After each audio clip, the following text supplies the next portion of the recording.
People talk about entropy, and I just want everybody to realize what entropy is. It's a measurement of disorder. Pernahkah kamu bertanya, kenapa telur yang pecah tak bisa utuh kembali? Mengapa es batu yang mencair tak pernah menyatu sendiri membentuk kubus yang rapi? Dan yang lebih menakjubkan, mengapa waktu selalu bergerak maju dan tak pernah kembali ke masa lalu? Pertanyaan-pertanyaan ini telah menghantui ilmuwan selama ratusan tahun, menantang hukum fisika klasik yang konon bersifat simetris terhadap waktu. Tapi dari kekacauan inilah, lahir sebuah konsep yang merevolusi cara kita memahami alam semesta, entropi. Entropi bukan sekadar istilah rumit dalam buku fisika. Ia adalah hukum yang tak tertulis, namun mengatur segalanya, dari bagaimana es mencair hingga nasib akhir alam semesta.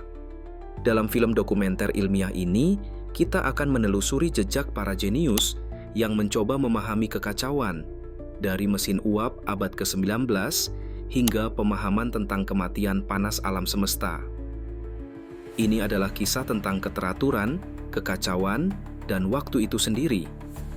Cerita dimulai di sebuah era ketika manusia baru saja bermain-main dengan uap di masa revolusi industri. Mesin-mesin menderu, memompa energi dari batu bara menjadi gerakan. Tapi satu pertanyaan muncul dari kejanggalan kecil. Mengapa mesin uap tak pernah 100% efisien? Disinilah kisah entropi bermula, dari pengamatan sederhana menuju pengungkapan hukum paling dalam alam semesta. Siapkan diri Anda, karena perjalanan kita akan mengungkap misteri paling dasar dari realitas itu sendiri.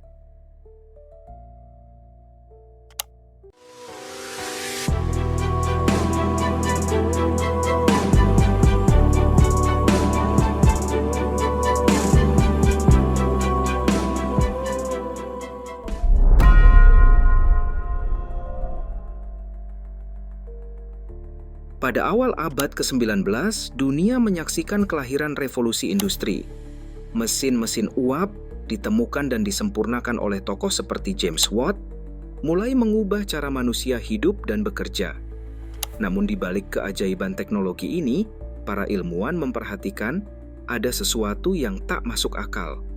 Mesin-mesin itu, meskipun luar biasa, selalu kehilangan sebagian energinya dalam bentuk panas. Tidak ada mesin yang bisa mengubah semua energi panas menjadi kerja mekanis. Kemana perginya energi yang hilang itu? Pada tahun 1824, insinyur Prancis muda bernama Sadi Carnot mencoba menjawabnya. Dalam karyanya yang monumental, Réflexions sur la puissance motrice du feu, Carnot mengembangkan gagasan tentang mesin panas ideal dan siklus kerja termodinamika.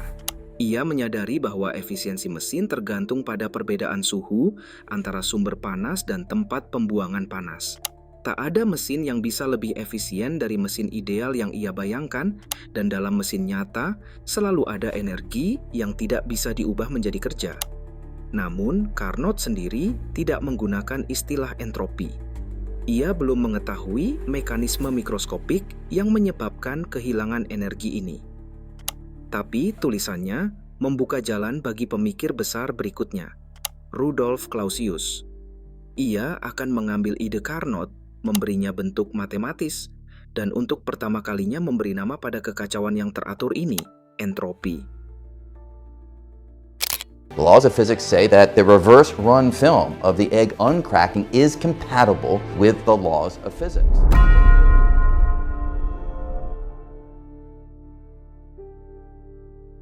Rudolf Clausius, seorang fisikawan Jerman, lahir pada tahun 1822. Ia adalah sosok penting yang membawa termodinamika ke dalam kerangka hukum fisika yang lebih formal. Di tahun 1850, Clausius mengajukan konsep hukum kedua termodinamika secara eksplisit. Panas tidak bisa mengalir secara spontan dari benda yang lebih dingin ke benda yang lebih panas. Ini adalah pernyataan penting yang menandai bahwa dalam sistem tertutup, arah proses alam tidak simetris terhadap waktu. Ada kecenderungan alam untuk menyamaratakan energi.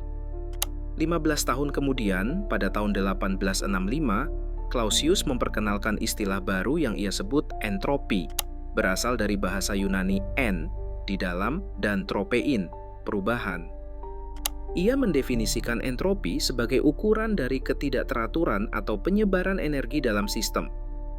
Dalam rumus matematisnya, perubahan entropi, delta S, didefinisikan sebagai ini, di mana adalah panas yang ditambahkan ke sistem dan adalah suhu absolutnya. Dengan itu, ia menyimpulkan dua prinsip utama termodinamika. Pertama, energi total di alam semesta adalah konstan, hukum pertama. Kedua, entropi total di alam semesta selalu bertambah, hukum kedua. Dari sinilah kita mendapatkan pemahaman bahwa dunia secara alami bergerak ke arah yang lebih kacau. Entropi adalah panah waktu, hukum yang tidak bisa dibalik. Clausius bahkan mengakhiri makalahnya dengan kalimat terkenal, energi alam semesta adalah konstan, entropinya selalu meningkat. Walau Clausius telah mendefinisikan entropi secara makroskopik, pemahaman tentang apa sebenarnya entropi secara mikroskopis masih samar. Disinilah Ludwig Boltzmann, fisikawan asal Austria, masuk dalam cerita. Pada tahun 1877, Boltzmann memberikan interpretasi statistik terhadap entropi.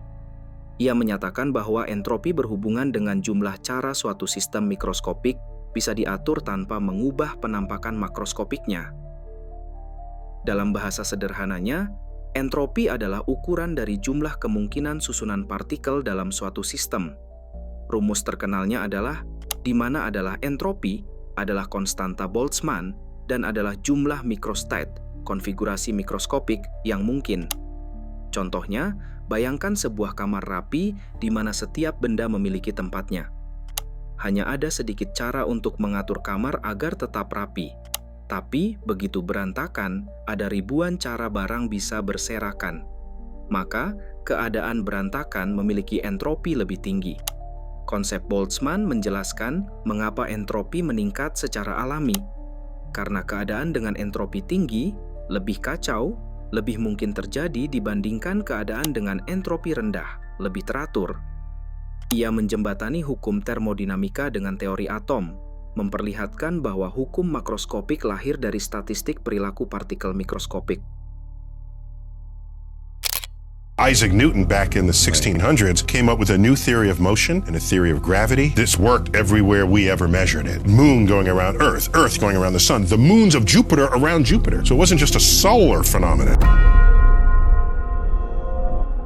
Boltzmann menyadari bahwa hukum fisika dasar seperti gerak Newton sebenarnya bersifat reversibel terhadap waktu. Jadi, jika semua partikel di sebuah sistem dibalik arah geraknya, secara teori sistem akan kembali ke kondisi awal. Namun dalam kenyataan, hal itu tak pernah terjadi. Mengapa? Jawabannya terletak pada statistik dan kemungkinan. Meskipun hukum fisika memungkinkan pembalikan, kemungkinan semua molekul udara dalam ruangan berkumpul di satu sudut sangat kecil, hampir nol. Sistem cenderung menuju keadaan paling mungkin, keadaan dengan entropi tertinggi. Konsep ini memperkenalkan gagasan panah waktu. Meskipun hukum fisika tidak mengenal masa lalu dan masa depan, entropi membuat arah waktu menjadi nyata. Kita tahu bahwa telur yang pecah tidak akan utuh kembali karena keadaan pecah memiliki lebih banyak kemungkinan konfigurasi. Maka, waktu bergerak maju menuju kekacauan yang meningkat. Fisikawan Inggris, Sir Arthur Eddington, mempertegas ini dalam tahun 1927 dengan kalimat, "Jika arah waktu dapat didefinisikan dalam fisika, maka itu adalah arah di mana entropi bertambah." Ini menjadikan entropi bukan sekadar fenomena termal, melainkan dasar dari realitas waktu itu sendiri. Entropi tidak hanya menjelaskan kenapa mesin uap tidak sempurna atau es mencair, tetapi juga hadir dalam kehidupan sehari-hari dan bahkan dalam biologi. Tubuh manusia, misalnya, adalah sistem kompleks yang terus melawan entropi dengan cara mengonsumsi makanan sebagai energi terstruktur, entropi rendah, dan mengeluarkannya sebagai panas dan limbah, entropi tinggi. Hidup adalah proses mempertahankan keteraturan dalam dunia yang condong menuju kekacauan. Ilmuwan seperti Erwin Schrödinger dalam bukunya What is Life? 1944 menunjukkan bahwa makhluk hidup bertahan hidup dengan memakan entropi negatif, energi yang masih terstruktur. Sel-sel kita menata ulang molekul, membangun organ, menggandakan DNA, melawan hukum kekacauan secara lokal, tapi dengan membayar harga, peningkatan entropi di lingkungan sekitarnya. Lebih jauh, dalam skala kosmik, entropi mengarahkan nasib seluruh alam semesta. Setelah Big Bang, alam semesta dalam kondisi sangat teratur dan padat. Namun seiring waktu, energi menyebar, bintang-bintang terbentuk dan mati, lubang hitam menelan sisa-sisa. Semuanya mengikuti satu arah, menuju entropi maksimum. Ketika mencapai keadaan entropi maksimum, dikenal sebagai heat death atau kematian panas, tidak ada lagi perbedaan suhu, tak ada lagi kerja, tak ada lagi kehidupan. Ini adalah nasib akhir alam semesta menurut hukum kedua termodinamika. Prediksi ini bukan fiksi ilmiah, melainkan kesimpulan dari hukum alam yang paling dasar, tercatat dalam jurnal ilmiah dan buku kosmologi modern, seperti The Fate of the Universe oleh Adams dan Laughlin, 1997. Selama abad ke-20 dan 21, banyak eksperimen dan jurnal yang memperkuat teori entropi sebagai hukum universal. Salah satu eksperimen klasik adalah percobaan gas bebas oleh Ludwig Boltzmann. Dalam simulasi matematis dan eksperimen nyata, gas yang awalnya terkumpul di satu sisi wadah akan menyebar merata ke seluruh ruang dan tak pernah kembali sendiri ke sisi awal. Ini adalah contoh langsung entropi meningkat. Jurnal modern yang mendalami peran entropi terus berkembang. Salah satunya adalah makalah Statistical Mechanics and Irreversibility oleh J. Leibowitz dalam Physics Today 1993 yang mengulas bagaimana entropi menjelaskan ketidakbalikan dalam proses alam. Jurnal ini memperkuat gagasan bahwa meski hukum Newtonian bersifat reversibel, hukum statistik yang lahir darinya tidak. Contoh lainnya adalah penelitian dalam bidang informasi. Claude Shannon pada tahun 1948 dalam makalahnya A Mathematical Theory of Communication memperkenalkan entropi informasi yang secara mengejutkan sangat mirip dengan konsep entropi termodinamika. Semakin acak suatu pesan, semakin tinggi entropinya, dan semakin sulit ditebak atau dikompresi. Ini membuka dunia baru, bahwa entropi tak hanya berlaku dalam fisika, tapi juga dalam data dan komunikasi digital. Dan baru-baru ini, dalam jurnal Nature Physics tahun 2018, para ilmuwan melakukan eksperimen yang mengamati secara langsung peningkatan entropi dalam sistem kuantum. Ini adalah bukti bahwa bahkan dunia partikel terkecil pun tunduk pada hukum ini. Entropi bukan mitos, ia nyata dan tak dapat dihindari. Entropi mencapai babak baru yang luar biasa ketika fisikawan mulai mempelajari lubang hitam. Di tahun 1970-an, Jacob Bekenstein dan Stephen Hawking menemukan bahwa lubang hitam memiliki entropi, dan bukan sembarang entropi, tapi entropi dalam jumlah luar biasa besar. Ini mengejutkan dunia fisika, karena sebelumnya lubang hitam dianggap sebagai objek yang hanya menelan segalanya tanpa memiliki struktur informasi. Bekenstein mengusulkan bahwa luas permukaan horizon peristiwa lubang hitam sebanding dengan entropinya. Kemudian Hawking menambahkan bahwa lubang hitam memancarkan radiasi, sekarang dikenal sebagai radiasi Hawking, dan karena itu dapat kehilangan massa dan menguap seiring waktu, bertentangan dengan ide bahwa lubang hitam abadi. Rumus entropi lubang hitam yang terkenal adalah di mana adalah luas permukaan lubang hitam.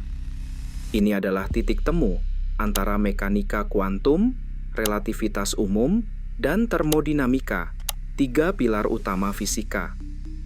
Entropi, yang dulu hanya bicara tentang mesin uap dan gas, kini menentukan struktur paling ekstrem di alam semesta. Hingga kini, peran entropi dalam lubang hitam masih menjadi misteri.